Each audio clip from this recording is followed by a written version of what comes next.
అందరికి నమస్తే. కాంగ్రెస్లో ఒక కొత్త చర్చ స్టార్ట్ అయింది.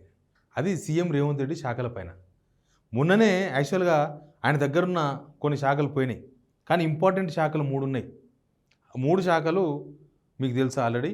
Education, municipal, home. అయితే కాంగ్రెస్లో జరుగుతున్న చర్చ ఏంటంటే అసలు ముఖ్యమంత్రి దగ్గర ఇన్ని శాఖలు ఎందుకు? ముఖ్యమంత్రి దగ్గర ఇంత ఇంపార్టెంట్ శాఖలు ఎందుకు? దేనికోసం? ముఖ్యమంత్రికి చాలా పని ఉంటుంది. ఆ పనంతా కాదని చెప్పి ఈ శాఖలు ఆయన దగ్గర ఎందుకు పెట్టుకున్నాడు? ఏమన్నా అభద్రతా భావంతో పెట్టుకుంటున్నాడా, లేకపోతే ఇంకా వేరే ఉద్దేశంతో పెట్టుకుంటున్నాడా? ఈ శాఖలు ఇంపార్టెంట్ శాఖలు ఆయన దగ్గర పెట్టుకోవడం వల్ల ఏంటి నష్టం, ఏం జరుగుతుంది? ఇట్లాంటి అంశాల మీద కాంగ్రెస్లో ఒక చర్చ నడుస్తుంది. దీనిలో వేరే లోతైన వ్యూహం కూడా ఉండొచ్చు. ఆయనతో నుంచి ఆ 3 శాఖలు పీకుతారు అనేది మనం చూసాం కదా, కొసదాకా వచ్చింది, లాస్ట్ మినిట్లో ఆగినాయి. కాబట్టి అసలు ఎందుకు అనే చర్చ స్టార్ట్ అయింది. అసలు ఎందుకు ఈ చర్చ స్టార్ట్ అయింది కూడా చాలా ఇంపార్టెంట్. ఈ అన్ని అంశాల మీద మాట్లాడదాం. అందుకన్నా ముందు సబ్స్క్రైబ్ చేసుకోవడం మాత్రం మర్చిపోవద్దు. ఆయన దగ్గర ఉన్న ఇంపార్టెంట్వి ఎడ్యుకేషన్, హోమ్ అండ్ మున్సిపల్, ఇంకా మిగతా శాఖలు కూడా ఉన్నాయి. వీటితో పాటు అడ్మినిస్ట్రేషన్, జిఏడి అంటారు, జనరల్ అడ్మినిస్ట్రేషన్.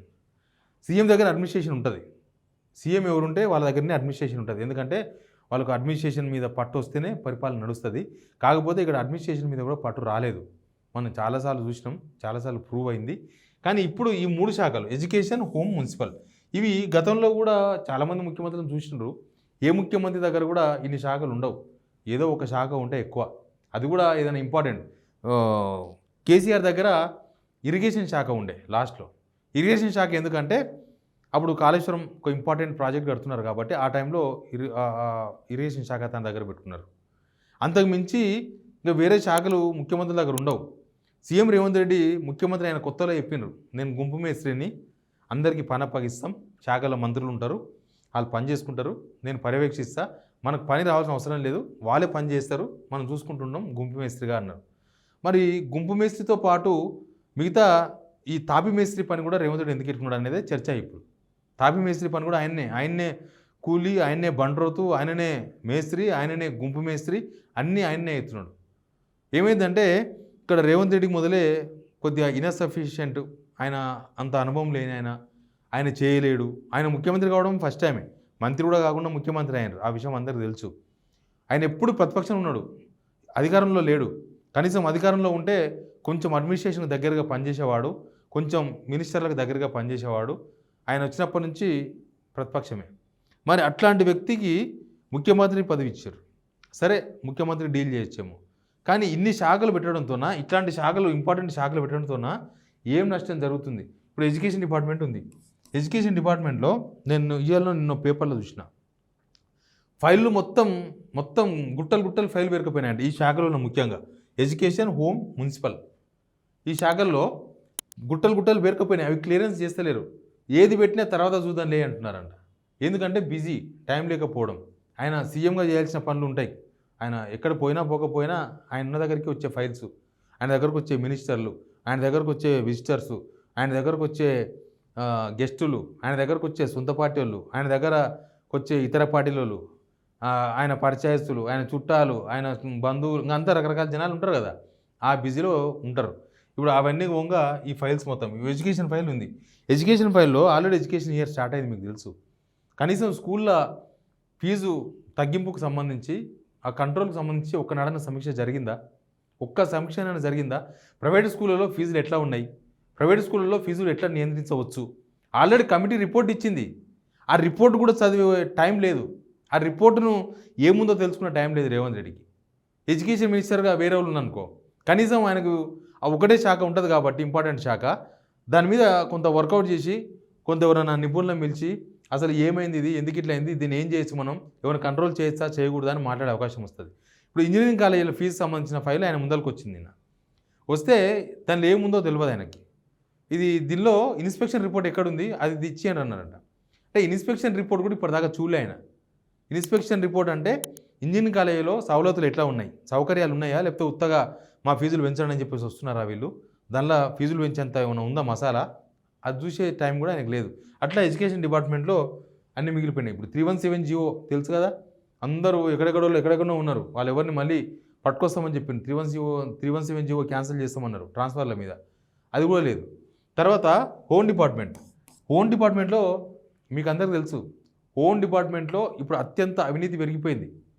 పోలీస్ డిపార్ట్మెంట్లో దాన్ని కంట్రోల్ చేసే ఇకమత లేదు, కనీసం దాని మీద ఒక సమీక్ష కూడా లేదు. ఇంతమంది ఎస్ఐలు దొరుకుతున్నారు, సిఐలు దొరుకుతున్నారు, ఆఫీసర్లు దొరికిపోతున్నారు, ఏసీబీకి సెటిల్మెంట్లు చేస్తున్నారు. ఆయనే అయిపోయిండు, ముఖ్యమంత్రి గారే అయిపోయినారు. ఏకంగా ఆఫీసర్సు భూదందాలు చేస్తున్నారు, సెటిల్మెంట్లు చేస్తున్నారని దాన్ని నియంత్రించలే. రాష్ట్రంలో శాంతి భద్రతలు ఏమైనా కంట్రోల్ ఉన్నాయా? శాంతి భద్రతలు అవుట్ ఆఫ్ కంట్రోల్ ఉన్నాయి. శాంతి భద్రతలు మొన్ననే రిపోర్ట్ వచ్చింది, యాన్యువల్ రిపోర్ట్ మొన్న మార్చిలో డీజీపీ ఇచ్చారు. మొత్తం కంట్రోల్ లేదు. దాదాపు 26% అనుకుంటా, 26% పెరిగింది పోయిన సంవత్సరానికి ఈ సంవత్సరానికి. అశాంతి ఎక్కువ రాష్ట్రంలో, ధర్నాలు విరిగిపోయినాయి, రాస్తారోకలు చేస్తున్నారు, దొంగతనాలు, రోడ్ల మీద మర్డర్లు, మానభంగాలు అన్నీ జరుగుతున్నాయి. హోంశాఖ మీద ఏమాత్రం పట్టులేదు. ఎవరో ఒక ఎస్ఐ అనుకుంటా, నాకు తెలిసిన ఇన్ఫర్మేషన్, ఒక ఎస్ఐకి ఏదో క్రమశిక్షణ చర్యలని చెప్పి అకారణంగా ఆయనను జాబ్కి వెళ్ళి చేశారంట. ఆయన ఫైల్ ఆయన దగ్గర ఉంది, చూసే టైం లేదు. ఆయన కోర్టుకు పోయి తెచ్చుకోవచ్చు, కానీ టైం పడుతుంది. ఇట్లాంటివన్నీ చాలా వరకు హోంశాఖకి మిగిలిపోయినాయి. మున్సిపాలిటీ ఏమవుతుందో మీకు తెలుసు. మున్సిపాలిటీలో ఈ వెంచర్లు వేస్తారు కదా, వెంచర్లు చేసినప్పుడు కొంత మున్సిపాలిటీకి లేకపోతే జిహెచ్ఎంసీకి, మున్సిపల్ కార్పొరేషన్కి, గ్రామ పంచాయతీకి మార్టిగేజ్ చేస్తారు.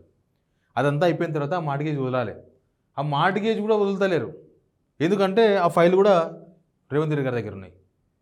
ఇట్లా ఇంపార్టెంట్ శాఖలన్నీ ఆయన దగ్గర పెట్టుకోవడం ద్వారా పని ఎక్కడి దగ్గర ఆగిపోతుంది. దానివల్ల ఏమవుతుంది, రియల్ ఎస్టేట్ ఎందుకు లేసలేదు, గిట్టాని చర్యలతోనే. హెచ్ఎండిఏ పర్మిషన్ ఇవ్వదు, హైరైజ్ బిల్డింగ్స్కి పర్మిషన్ ఇవ్వాలన్నా వద్దా అనే దాని మీద ఓ సమీక్ష లేదు, ఓ నిర్ణయం లేదు గవర్నమెంట్కి. అసలు గవర్నమెంట్కి ఒక విధానమే లేకుండా పోయింది ఈ డిపార్ట్మెంట్ల పైన, ఇంపార్టెంట్ శాఖల్లో. ఇక మరి రేవంత్ రెడ్డి ఎందుకు ఉంచున్నాడు అంటే, కొంతమంది కాంగ్రెస్ అబద్ధతా భావంతో ఉంచుకున్నాడు. కొన్ని ఇంపార్టెంట్ తన దగ్గర ఉండాలి, లేకపోతే ఆయనతో ఎవరికి పని ఉండదు, ఆయన దగ్గరికి ఎవరు పోరు, ఆయన ఉత్తరనే జీఏడి పెట్టుకుని ఏం చేస్తాడు. ఇవి ఉంటే ఇంపార్టెంట్ శాఖలు ఉంటే కొంచెం బెల్లం చుట్టూ ఈగల్లాగా జనాలు తిరుగుతారని బహుశా ఆయన పెట్టుకున్నాడేమో. అందుకే మొన్న తీస్తారు అనగానే ఢిల్లీ పోయి 3 రోజులు ఉండి లాబింగ్ చేసుకొని కేసీ వేణుగోపాల్తో మాట్లాడుకుని ఆ 3 మళ్ళీ అట్లే ఉంచుకున్నాడు. లేకపోతే మొన్న పీకేసా వాళ్ళే. ఇట్లాంటి చర్చలు నడుస్తున్నాయి. ఇది మరి ఇన్సెక్యూరిటీ ఫీలింగా, లేకపోతే ఇంకేమైనా మసాలా ఉందా దీనిలాగా ఉంటాయి కదా. ఇప్పుడు సీఎం దగ్గర శాఖలు ఉంటే ఇప్పుడు మొదలే కాంగ్రెస్ ఇది. ఇప్పుడు మిగతా మినిస్టర్ల దగ్గర ఉన్న శాఖల్లో సీఎంను ఏలు పెట్టనియరు. ఎవరు ముఖ్యమంత్రి ఉన్నా మిగతా మంత్రుల దగ్గర ఉన్న దానిలో ఏలు పెట్టనియరు, ఎవరు వాళ్ళే వాళ్ళ దానికి వాళ్ళే బాసులు. కాబట్టి ఏం శాఖ లేకపోతే ఆయనతో ఏముండదు, జీఏడీతోన చేసేది ఏముండదు, అడ్మినిస్ట్రేషన్తోన. కాబట్టి ఈ శాఖలు కూడా పెట్టుకున్నారేమో ఆయన అని అనుకుంటున్నారు. కానీ పని మాత్రం ఆగిపోయింది. ఇప్పుడు ఆయనకు మొదలే అడ్మినిస్ట్రేషన్ మీద పట్టు రాలేదన్న సంగతి అందరికీ తెలుసు కదా, అది కనిపిస్తూనే ఉంది కదా. గవర్నమెంట్లో ఒక 3-4 ఉంటాయి, సంక్షేమం, తర్వాత అడ్మినిస్ట్రేషన్. ఈ 2 చాలా ఇంపార్టెంట్. అడ్మినిస్ట్రేషన్ నడవాలి, సంక్షేమం నడవాలి, 2 జోడెద్దులాగా నడవాలి. అభివృద్ధి, ఈ 3 ఉండాలి. అభివృద్ధి కూడా ఇంపార్టెంట్. అడ్మినిస్ట్రేషన్ లేదు, సంక్షేమ పథకాలు లేవు, అభివృద్ధి లేదు. ఎందుకు లేదు అంటే గిట్లే ఎక్కడ ఫైల్ అక్కడ ఎవరి ఫైల్ వాళ్ళ దగ్గర పెట్టుకొని దాని తర్వాత ఏదో నడిపిస్తే వ్యవహారం అవుతుంది. కానీ ఇది ఒక పెద్ద చర్చ అయితే నడుస్తుంది. ఎందుకు అంతగానో పట్టుబట్టింది రేవంత్ రెడ్డి శాఖల పైన? ఏంది, ఒక ముఖ్యమంత్రి దగ్గర శాఖలు ఉంటేనే ఆయనకు పట్టు ఉంటుందా? ఆయన అసలు విషయాల మీద కాన్సన్ట్రేషన్ చేయకుండా, గుంపు మేస్త్రిగా కాన్సన్ట్రేషన్ చేయకుండా ఇంకా ఒక మేస్త్రిగానే ఆలోచిస్తున్నాడు, గుంపు మేస్త్రిగా కాకుండా అనేదే జరుగుతున్న చర్చ. Please subscribe signal TV.